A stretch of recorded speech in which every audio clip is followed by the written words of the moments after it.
नमस्कार मित्रांनो, तुमचं स्वागत आहे आपल्या मराठी हॉटलाईन या लोकप्रिय चॅनलमध्ये.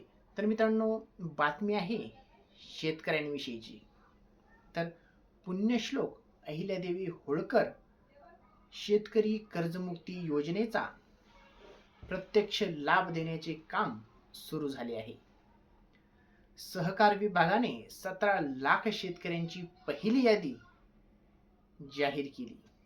त्यांना 13,000 कोटी रुपये देत आहोत. आता दुसऱ्या यादीत काम सुरू आहे. पहिल्या यादीतील जे शेतकरी आहेत त्यांच्या गावांमध्ये कर्जमाफीच्या याद्या जात आहेत.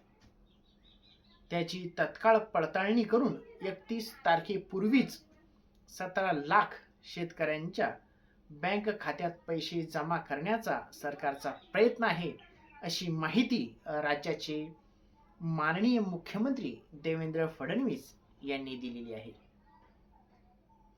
पंढरपूर येथे शेतकरी कर्जमुक्ती योजना 2026चा कृतज्ञता शेतकरी मेळावा आणि सत्कार कार्यक्रमात बोलताना त्यांनी कर्जमुक्ती योजनेच्या प्रक्रियेची माहिती दिली.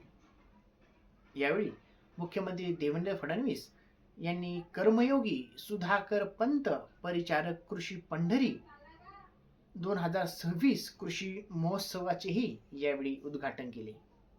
आज सोलापूर जिल्ह्यातील 7 शेतकऱ्यांच्या खात्यात पैसे जमा करण्यात आले आणि त्यांना कर्जमुक्त केले. त्यांना आता नवीन कर्ज घेण्यासाठी पात्र केले. आज त्यांना कर्जमुक्तीचे प्रमाणपत्रही देण्यात आले आहे. तसेच त्यांना नवीन कर्जाचे वाटप देखील केले.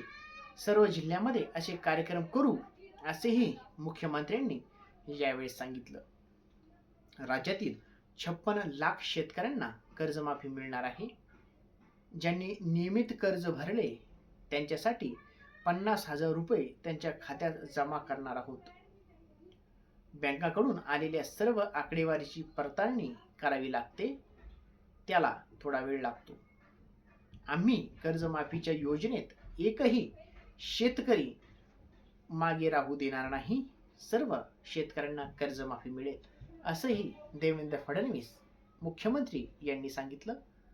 आज पांडुरंगांच्या चरणी याची सुरुवात केली आहे, असे राज्याचे माननीय मुख्यमंत्री देवेंद्र फडणवीस यांनी सोलापूर येथे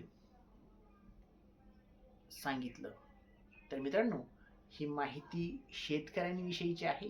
तुम्हाला कशी वाटली ही कमेंट करून नक्की सांगा.